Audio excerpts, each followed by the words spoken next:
Malvern Prep, a special place.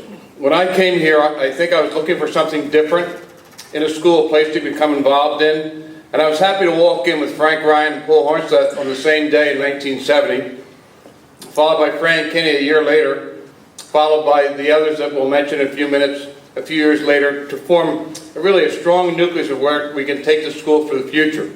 I think anyone who teaches here now, taught here then, I think we felt as though in the 70s we coined this phrase, this family atmosphere, this caring community and so forth. And I always thought, oh great, we did this. No, we didn't do that. I think we'd have to go back to the Augustinian fathers who started the school in 1842, because it existed with them and continued to exist until we got here, and even exists further beyond with the new teachers that are coming here today. That loving and caring spirit that's so symbolic of the attitude of the Malvern faculty that we have here. Some of the quotes I'll say is that everyone's totally involved, and if I were to give a little plug to any of the teachers coming on board or just getting here, if you become totally involved, as these people today that we're going to talk about, you'll understand what I mean about the Malvern experience. We just heard Johnny Mack gave a little talk a few minutes ago. It took him a while to land that plane, but he got it down. And it's a little dig there, Johnny Mack. But that's actually a Gary Holloway quote. I shouldn't use that, landing the plane like that. But that's you have to be totally committed, dedicated. This is not a job. This is a vocation. This is a love here. You have to be totally involved in your school. Most of these people that we're going to honor today were involved during the crisis in 1975 or shortly thereafter. They not only stayed here, but they committed themselves by becoming employed here after school. It went from 300 students down to 220 in 1 year in 1975. I think today we're at 649 students who are in that area. So the school has enjoyed a lot of growth over the years. And I would characterize it as a real care and love that we have for one another here that makes this school gel. What has been accomplished since 1970 until the present day when some of these people are moving on? Well, the school has gone from 220 to 649. We have a lower school that was reinstituted. There was a lower school here before the war and discontinued, and lower school started in 1978, Father Duffy's idea. The 6th grade started in 1987. We grew the faculty, we grew the students, we added females to the faculty, and I'll refer to that when I talk about Lita. We reduced class sizes. We reduced the number of classes a teacher teaches from 5 to 4 per day. We got a lot of better athletic programs, activity programs, and academic programs in. We executed several strategic plans, and we entered into the PAPS evaluation system. And these are just a few of the things that these people helped to accomplish over the years.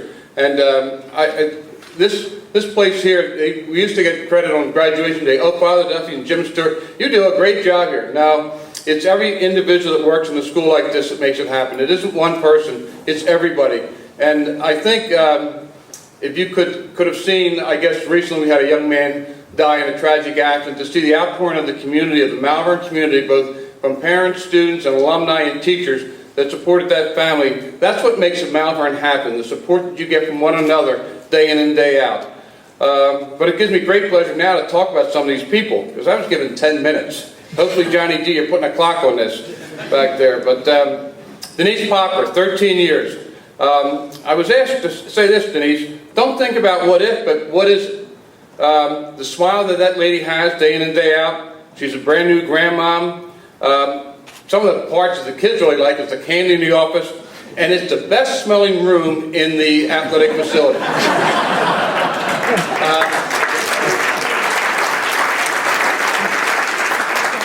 But the bottom line is, if you've ever worked in athletics, you know, to miss a bus, to miss an official, to miss a game is a huge embarrassment for any school program. And I think in my time at Malvern, I don't think I've ever heard of Denise ever messing up on a game or a bus or an official that was our fault here at the school. So it really talks about the confidence Denise has, and we're glad to have had Denise as part of our community. And hopefully we will for a long time, because her sons are getting married and things like that. Maybe they'll have children that return to the Malvern campus and they'll have some boys. Not like the Kennys, they have all girls, the grandchildren.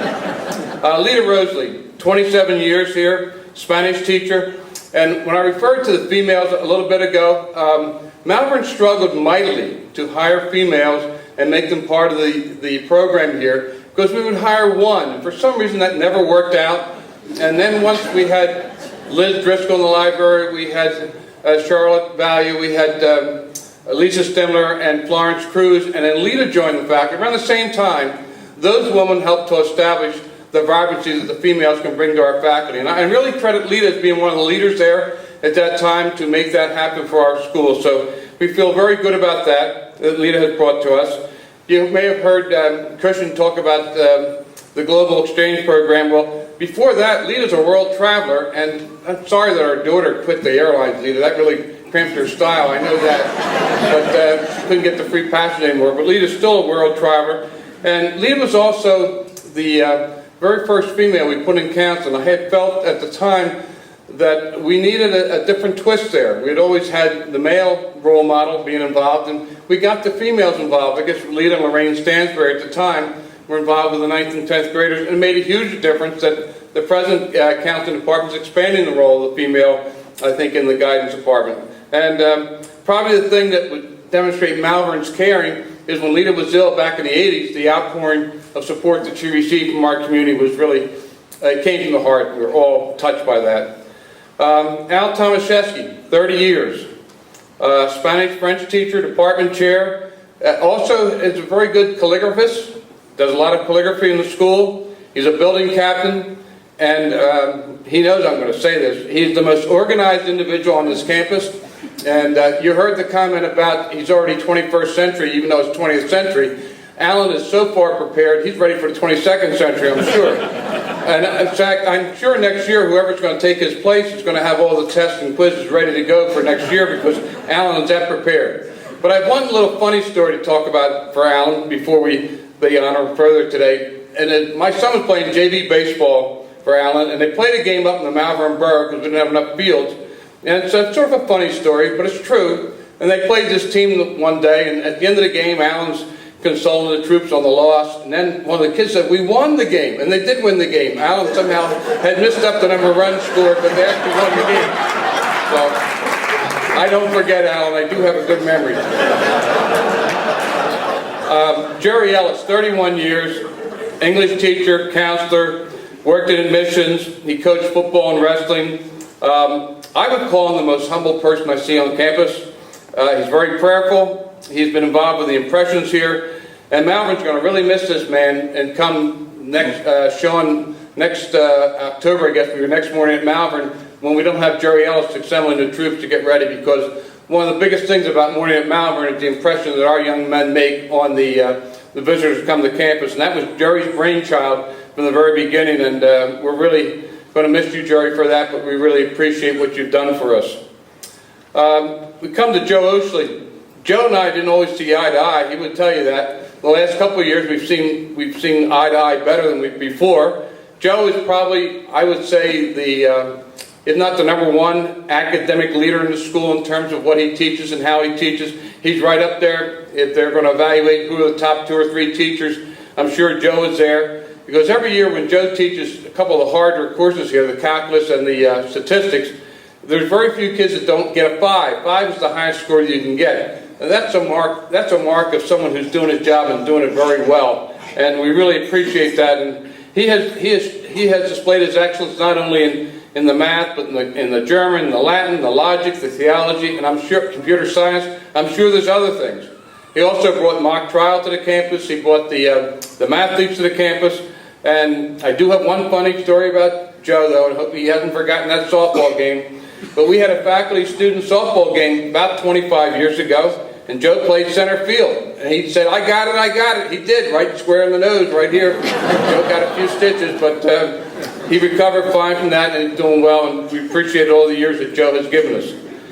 It leads us to Frank Ryan, 40 years. Now, Frank did walk in the door with us in September of 1970, but he thought he'd have 4 better years at Chester High School, and then he came back in 1978. But Frank's a social studies teacher, and we talk an awful lot about class size and how we can't teach more than 20. I even said that in my evaluation this year. But Frank used to teach 35 kids, 38 kids in one classroom, and they get all 4s and 5s in the AP history course. So I might tell you the kind of quality work Frank was capable of doing as a social studies teacher. He was dean of students, athletic director. He's also an assistant to Christy up in the admissions office. He's an assistant to Ann on the cross-country and track field. And he presently enjoys the role of the elite commander with his hens. And I'll let it go at that, but he has an imagination that's really far. Don't quite understand it. I'll tell you one funny story about Frank that we had. Frank and I were running the ski trips because Basil had failed to do it the way we felt they should be run, so we went on the ski trips. And Frank and I got outfitted. We all put the stuff on. We walked to the ski lift. And the guy says, "I think you got frostbite." Well, 10 seconds he had frostbite. He was done for the day. And our campus is really without any pretzels anymore because Frank's not here on a daily basis, so you can't get a pretzel anywhere unless you go buy one in the cafeteria. So we're really missing Frank on what he's done there with the pretzels. One person to join us shortly thereafter, the year later, was Fran Kenny, who's celebrating 43 years at Malvern Prep, French, Spanish, Latin teacher, dean of students. As we just said, I think Steve commented beautifully in the office, in the faculty meeting, how Fran has really taken the one-man counseling department up to where it is today. There's 6 or 7 or 8 people there, I guess, and they keep hiring new people to make it even better for our students here. Well, it was Fran's grandchild. But the thing that people don't understand, back in 1980, we didn't have one college contact. And we were told by a fellow from Penn Charter, you got to go out and meet the people. Fran went out and met the college counselors. He developed a slew of contacts and really helped Malvern Prep grow and become one of the better college placements offices in the area. Fran is also, since he knows me so well and how much I tend not to change a whole lot. Change is difficult for me. I'm still here. Christian allowed me to be back. But Fran always pushed me. Hey, Stu, we have to have singers here. We have to have a choral group. He was right. And I would give Fran the credit for probably being the first person to take a look at these grounds and saying, you know, this can be a pretty nice school, pretty beautiful school if someone will put some effort behind it. And Fran was the one to do that.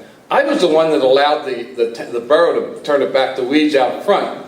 It's a long story, but mainly had to do with laws and things. But Fran pushed the envelope there. Fran's a main sports fan here, and we'd be remiss if we didn't say that his sidekick, Mary Kenny, also helped out. Finally, we have Paul, 44 years. We walked in together.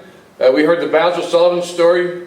Basil Sullivan was the assistant headmaster, dean of transportation, dean of students, department chairman, head nurse, social studies teacher, and he went on for like 10 minutes, and we go, wow, look at this guy. What do we have to, you know? So that's how we started. Our first day in the library, which was now the Learning Commons, but that's where we had the faculty meeting.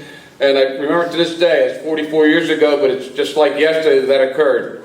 We hired Paul as a swim coach during that first year because the previous swim coach did a no-no. And then Paul developed an excellent program in a horrible building. And he continued to have a good program until we built the O'Neill Center in 1999. Paul started the MSA program, which helped to feed kids into Malvern or provide kids with another alternative. He was our graduation speaker about 5 or 6 years ago at the school. And he also used his home as a boarding house to house the likes of Father Drennan was a boarder there as a senior, Greg Jagerberg, and many notable others. He would open up his home to the students who needed some place to stay. He loves the school, and for me, probably the thing that Paul does the best is he pushed me.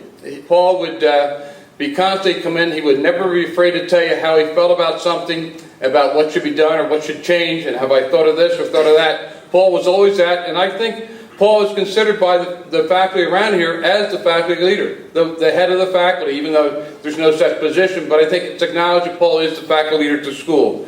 So I've been proud to have been with these guys for the past 44 years and some a few years less. But I have a prayer that I like to just say, and then I'll sit down. This morning when I awakened and saw the sun above, I softly said, "Good morning, Lord, bless everyone I love."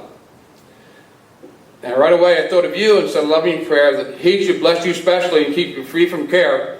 I thought of all the happiness that they could hold in store. I wish it all for you, because you deserve it. God bless you.